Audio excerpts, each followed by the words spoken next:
फिलहाल आपको सीधा ले चलते हैं लखनऊ, जहां पर मुख्यमंत्री योगी आदित्यनाथ क्या कुछ कह रहे हैं, सुनाते हैं आपको। 25 से 30 हजार युवा साथियों के साथ हमें केडी सिंह बाबू स्टेडियम के कार्यक्रम के साथ जुड़ने का आयोजन का अवसर प्राप्त हुआ और सभी अटल जी की ही स्मृतियों को जीवंत कर रहे थे।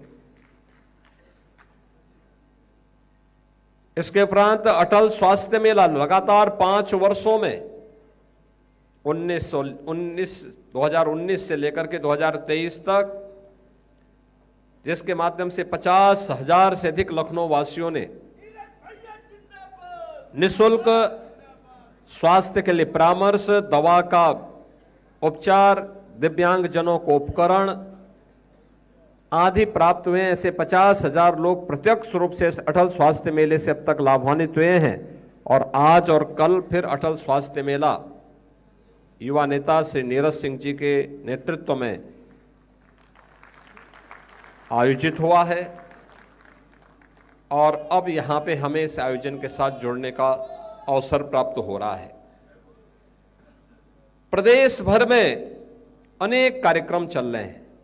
हर जनपद में सुशासन पर निबंध लेखन, भाषण प्रतियोगिता और नवोदित कवियों के लिए हर जनपद में एक मंच लगा हुआ है, जहां पर वे अपनी कविता पाठ, अटल जी की कविताओं को लेकर के काव्य पाठ कर सकते हैं।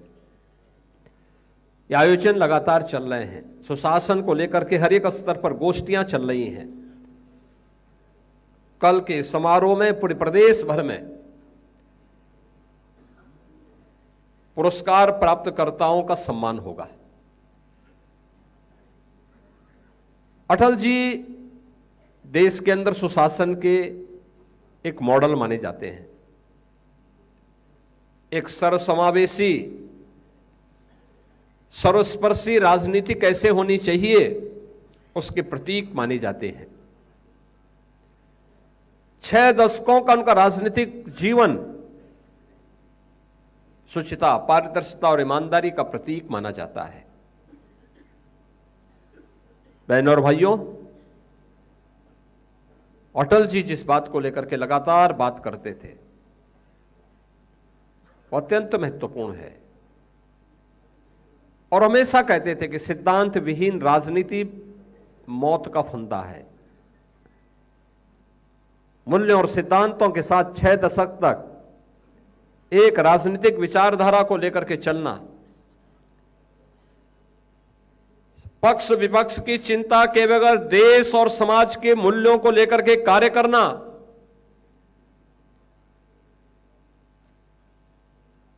देश के आने वाली समय के लिए मर्यादाओं का पालन हो,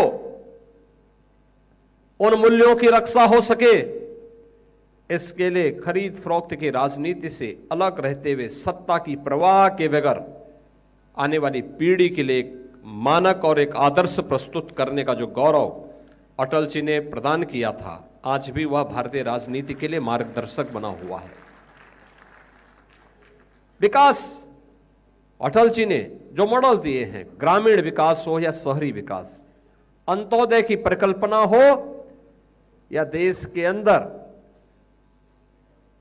नौजवानों के लिए रोजगार सृजन के माध्यम, भारत की गरिमा और भारत के गौरव की रक्षा और भारत की सुरक्षा कैसे होनी चाहिए, इन सब के मॉडल देने के कार्य हों, वो उन्होंने किए। वे सब मानक बने। लेकिन सबसे महत्वपूर्ण बात यह है, एक कवि होने के नाते, एक पत्रकार होने के नाते, एक राष्ट्रवादी विचारक होने के नाते, भारत माता के एक सच्चे सपूत होने के नाते, एक सच्चे संवेदनशील मानव के रूप में, महामानव के रूप में अटल जी के प्रति हर दल, हर व्यक्ति, हर भारतवासी श्रद्धा और सम्मान का भाव रखता है। और यह उनकी कविताओं से भी झलकता है, जो अटल जी ने कहा था कि मेरे प्रभु, मुझे इतनी ऊंचाई कभी मत देना, गैरों को गले न लगा सकूं, इतनी रुखाई कभी मत देना। मुझे लगता है इस पंक्तियां बहुत कुछ कह देती हैं, बहुत कुछ कह देती हैं।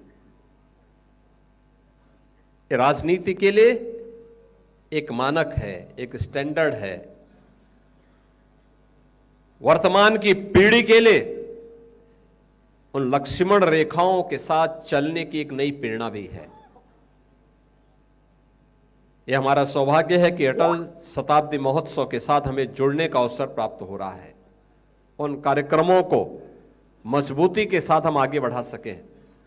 और आज लखनऊ के अंदर जिस प्रकार के कार्यक्रम हुए हैं, यह कार्यक्रम परंपरागत कार्यक्रम बन चुका है। अटल फाउंडेशन के द्वारा जो कार्यक्रम अटल कन्वेंशन सेंटर में आयोजित होता है, उनके जन्मतिथि पर भी और उनकी पुण्यतिथि पर भी आयोजन होते हैं। मैं इसके लिए फाउंडेशन के जो कन्वीनर हैं, प्रदेश सरकार में उप मुख्यमंत्री श्री ब्रजेश पाठक जी और उनकी पूरी टीम को हृदय से उनका अभिनंदन करता हूं, उन्हें बधाई देता हूं।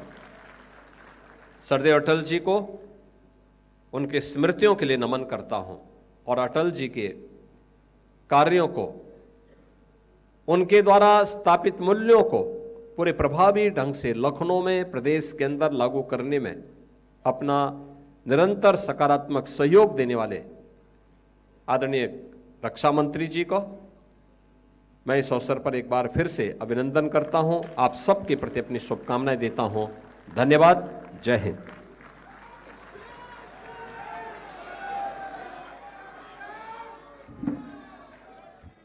बहुत बहुत धन्यवाद माननीय मुख्यमंत्री जी का। मित्रों,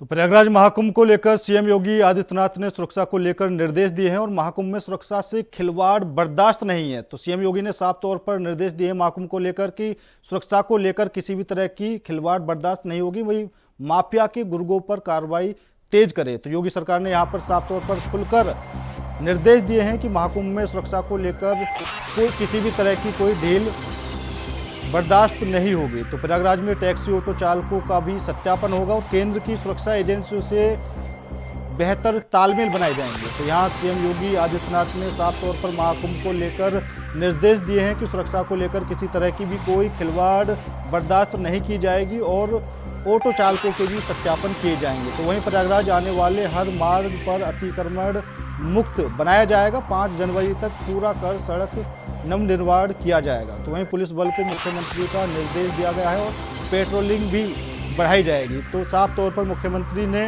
निर्देश दिए हैं महाकुंभ को लेकर, सुरक्षा को लेकर, और पुलिस को भी सख्त तौर पर निर्देश दिए कि पेट्रोलिंग में किसी भी तरह की कोई चूक ना हो।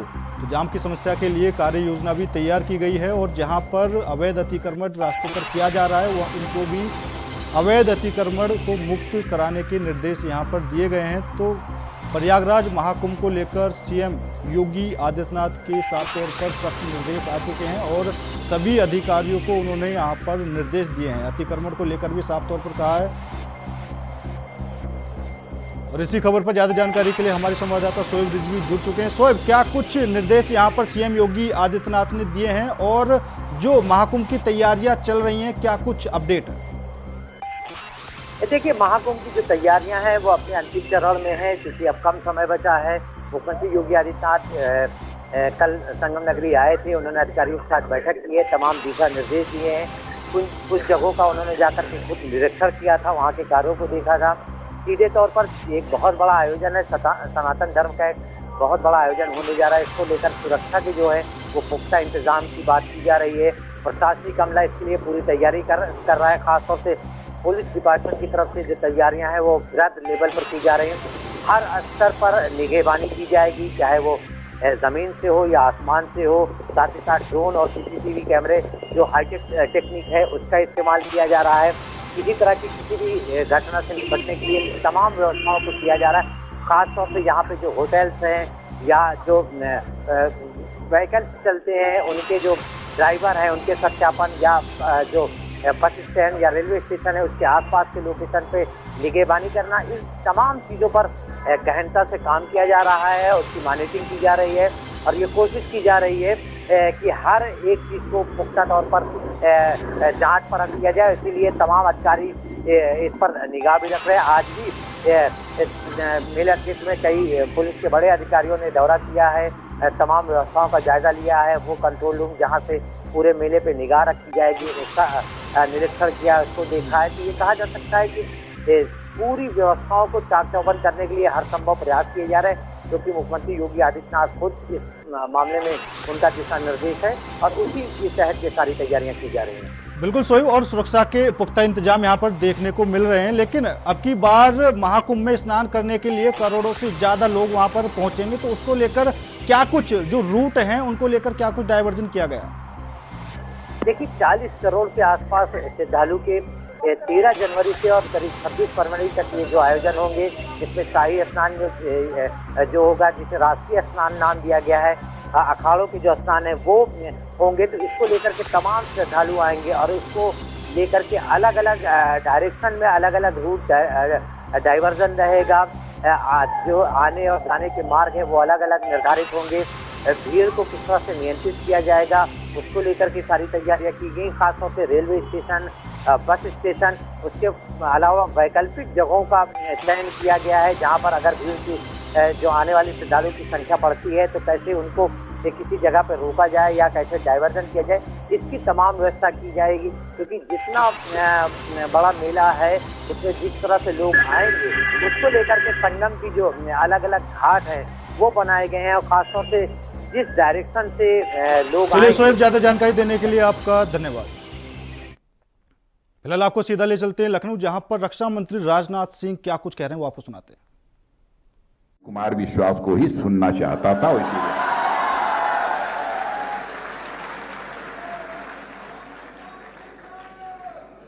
और मैं कुमार विश्वास जी को मैं विशेष रूप से धन्यवाद देना चाहता हूं, क्योंकि हमारा संसदीय निर्वाचन क्षेत्र है।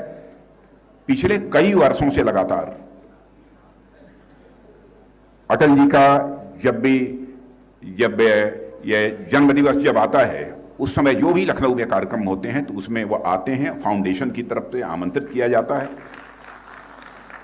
और यहां पर अपनी प्रतिभा के माध्यम से अटल जी के प्रति वो श्रद्धांजलि अर्पित करते हैं। इसलिए आज ज्यादा कुछ न कहते हुए मैं पुनः एक बार श्रद्धेय अटल बिहारी वाजपेयी जी की स्मृति को नमन करते हुए मैं सीधे ये कहूंगा कि अब कुमार विश्वास जी अब मंच पर आएं और अपने काव्य के माध्यम से श्रद्धेय अटल बिहारी वाजपेयी जी को अपनी श्रद्धांजलि अर्पित।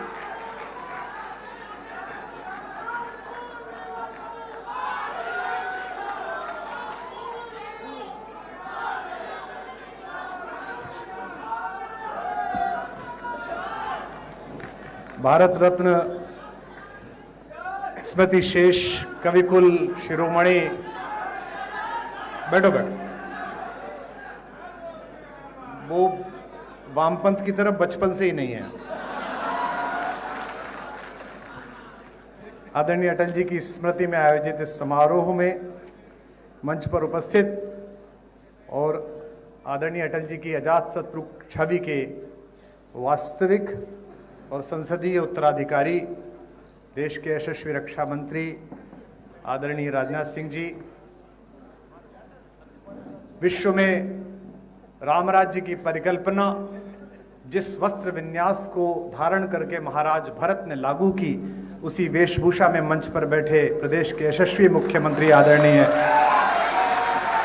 योगी आदित्यनाथ जी।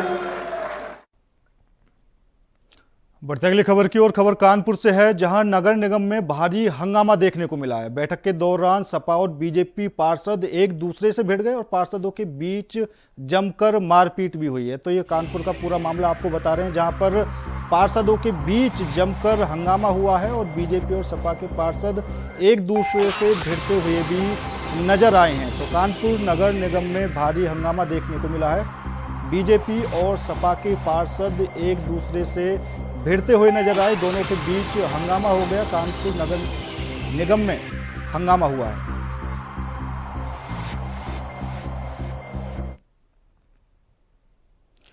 तो यूपी में आज बीएसपी का जोरदार प्रदर्शन देखने को मिला है। तो लखनऊ में भी बीएसपी का विरोध प्रदर्शन और हंगामा देखने को मिला। बीएसपी कार्यकर्ताओं का जोरदार प्रदर्शन देखने को मिला है, जहां अमित शाह मुर्दाबाद के नारे लगाए गए हैं। गृह मंत्री का इस्तीफा भी मांगा गया है। तो वहीं बीएसपी कार्यकर्ताओं की तरफ से कहा जा रहा है कि डॉक्टर भीमराव अंबेडकर पर टिप्पणी करने के आरोप में गृह मंत्री अमित शाह के खिलाफ जमकर नारेबाजी की गई है और कई तरह के आरोप भी लगाए जा रहे हैं कि उन्होंने अंबेडकर का अपमान किया है। तो आज पूरे देश में और लखनऊ में भी बीएसपी का विरोध प्रदर्शन देखने को मिला है, जहां पर केंद्रीय गृह मंत्री अमित शाह के खिलाफ जमकर नारेबाजी की गई है।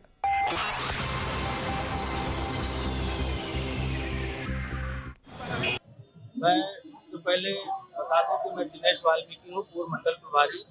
आज माननीय बहन जी के आह्वान पर जो बाबा साहब अम्बेडकर जी का हम गृह मंत्री जी ने संसद में अपमान किया है, आज बहन जी के निर्देशानुसार हम लोग बैठा हुए हैं और बाबा ये मांग करते हैं कि बाबा साहब अम्बेडकर जी का अपमान हम लोग नहीं सहेंगे। इसलिए माननीय बहन जी के आह्वान पर हम लोग यहाँ इकट्ठा होकर के बहन जी के निर्देशानुसार हम लोग बाबा साहब का जो अपमान किया है अमित शाह ने, उसके लिए हम लोग इकट्ठा हुए हैं और उनसे हम मांग करते हैं अमित शाह गृह मंत्री जी को तत्काल इस्तीफा देकर के बाबा साहब के सम्मान को बचाना चाहिए।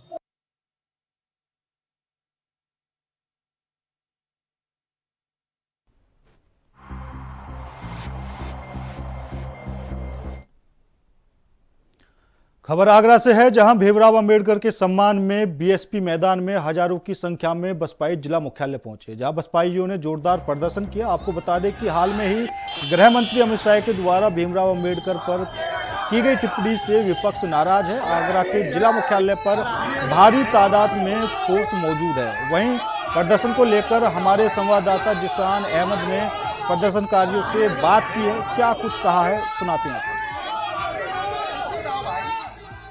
बहुजन समाज पार्टी का आज बड़े प्रकार से प्रदर्शन देखा जा रहा है। वहीं ताजनगरी आगरा में भी बहुजन समाज पार्टी के तमाम पदाधिकारी जिला मुख्यालय का आज घेराव किया है। अंबेडकर के बयान को लेकर, जो अंबेडकर के ऊपर अमित शाह ने बयान दिया था, उसको लेकर आज बड़े स्तर पर प्रदर्शन किया जा रहा है। हमारे साथ कुछ लोग हैं, इनसे बात कर लेते हैं। आज प्रदर्शन किया जा रहा है, क्या कुछ मुख्य मांगे हैं? बहुजन समाज पार्टी के तत्वाधान में आज जिला कलेक्ट्रेट पर आज सैकड़ों साथियों, हजारों लाखों के लोग इकट्ठा हुए और जो देश के गृह मंत्री अमित शाह जी द्वारा संसद में परम पूज्य बाबा साहब का अपमान किया है, उस इस मॉब ने ये मांग की है कि अमित शाह जी माफ़ी मांगें और अपने पद से इस्तीफा दें, नहीं तो बहुजन समाज पार्टी अभी ये अंगड़ाई ली है, अभी बहुत लंबी लड़ाई लड़ेगी। अगर अमित शाह इस देश के गृह मंत्री अगर माफ़ी नहीं मांगेंगे, बहुजन समाज पार्टी का प्रत्येक कार्यकर्ता, पदाधिकारी, समर्थक आज इस जन सैलाब में उपस्थित है और अमित शाह जी से इस्तीफे की और माफ़ी की मांग कर रहा है। तो देश के गृह मंत्री को नैतिकता के आधार पर इस्तीफा दे देना चाहिए और देश के करोड़ों करोड़ों दलित, शोषित, पीड़ित, दुखी, परेशान लोगों के लिए माफ़ी मांगनी चाहिए। लंबे समय से प्रदर्शन भी चल रहा है, तकरीबन कई दिन हो चुके हैं, लेकिन अभी तक ऐसी कोई मांग, जो मांगे हैं लगातार विपक्ष उठा रहा है, लेकिन अभी ऐसी मांगे पूरी नहीं हो रही हैं। तो आगे क्या रहेगा, रणनीति क्या रहेगी? ये भारतीय जनता पार्टी की, आरएसएस की और भारतीय जनता पार्टी के जिम्मेदार लोगों की हठ धर्मिता है कि वो दलित, शोषित, पीड़ित लोगों का अपमान समय समय पर करते रहते हैं और माफ़ी भी नहीं मांगते हैं। ये अपमान उनको आने वाले चुनाव में बहुत महंगा पड़ेगा। दलित समाज उनको ईंट का जवाब पत्थर से देने का काम करेगा। लगातार पूरा विपक्ष भी इस तरीके की मांग कर रहा है कि अमित शाह माफ़ी मांगे और अपने पद से इस्तीफा दें। कह सकते हैं कि पूरे देश का विपक्ष एकजुट हो चुका है बाबा साहब के लिए। ये संपूर्ण विपक्ष की मांग है, उसमें बहुजन समाज पार्टी अपनी महत्वपूर्ण भूमिका निभा रही है। बहन कुमारी मायावती जी इस देश के कोने कोने के दलित समाज के लोगों से अपील की है कि बाबा साहब के सम्मान में अपने घर मकानों से निकलो और जिला मुख्यालय पर अमित शाह के इस्तीफे की मांग करो और उनसे माफ़ी मांगने की। खबर जौनपुर से है, जहां लगातार मंदिर मिलने का सिलसिला जारी है और इसी क्रम में शाही पुल के नीचे मां काली का प्राचीन मंदिर को खोलने की मांग अब तेज हो गई है। आज हिंदू संगठन के लोगों ने शहर कोतवाली पहुंचकर सिटी मजिस्ट्रेट को ज्ञापन सौंपा और उसके बाद कोतवाली परिसर में स्थित हनुमान मंदिर में हिंदू संगठन के लोगों ने हनुमान चालीसा का पाठ किया और वहीं हिंदू समुदाय के लोगों से मांग की, हम सब हस्ताक्षर अभियान चलाकर 50,000 लोगों का हस्ताक्षर लेंगे और उसके बाद जिला प्रशासन को यह हस्ताक्षर अभियान का पत्र सौंपेंगे।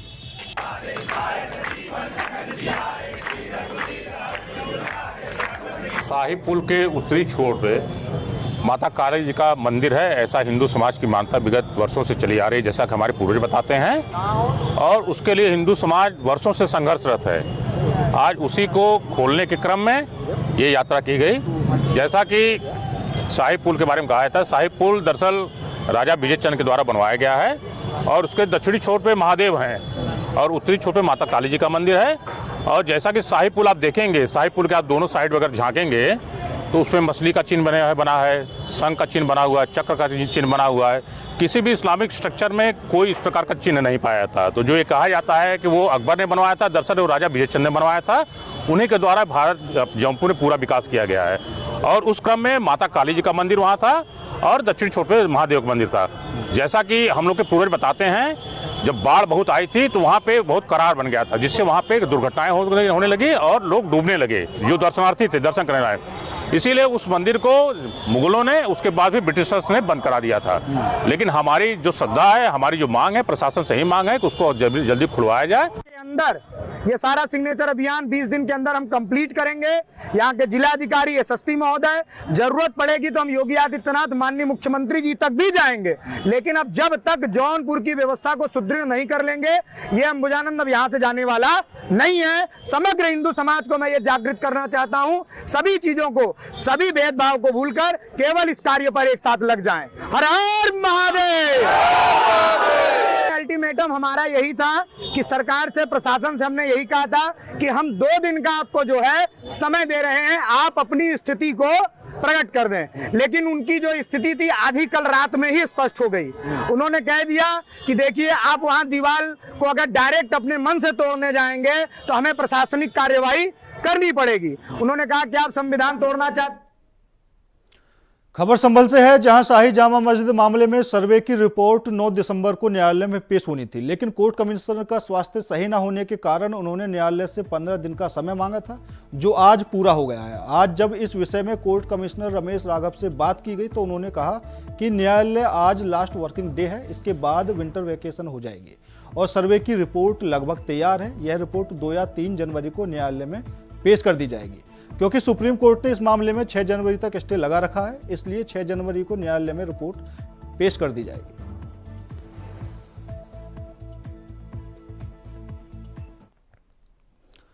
मैनपुरी के करहल थाना और सर्विस लांस पुलिस ने बड़ी कार्रवाई करते हुए 120 किलो अवैध गांजा बरामद किया है। तस्करी में शामिल 2 आरोपियों को भी गिरफ्तार किया गया है। पुलिस को मुखबिर से सूचना मिली थी कि करहल गिरोर रोड के रेलवे क्रॉसिंग पर एक कंटेनर में अवैध गांजा ले जाया जा रहा है। सूचना के आधार पर पुलिस और सर्विस लांस टीम ने घेराबंदी कर वाहन को रोका। जांच के दौरान 120 किलो गांजा बरामद हुआ है, जिसकी कीमत करीब 30 लाख रुपए बताई जा रही है। गांजा तस्कर सिलीगुड़ी पश्चिम बंगाल से लेकर आगरा में सप्लाई किया करते थे। पकड़े गए आरोपियों की पहचान शिवम उर्फ भोला और योगेश के रूप में हुई है, जो एटा जिले के रहने वाले हैं।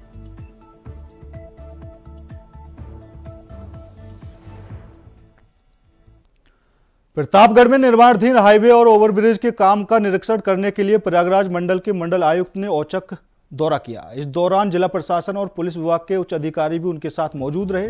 मंडल आयुक्त के औचक निरीक्षण से अधिकारियों में हड़कंप मच गया है।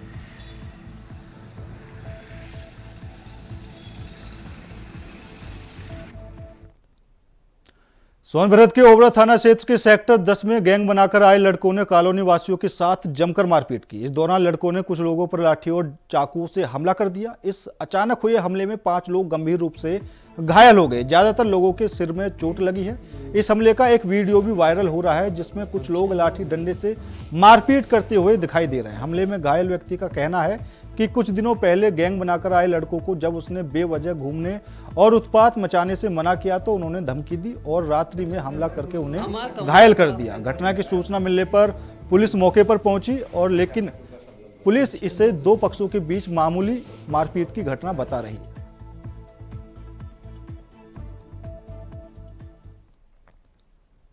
फिलहाल मेरे साथ इस बुलेटिन में इतना ही। बाकी देश और दुनिया की तमाम खबरों के लिए देखते रहिए इंडिया वॉइस।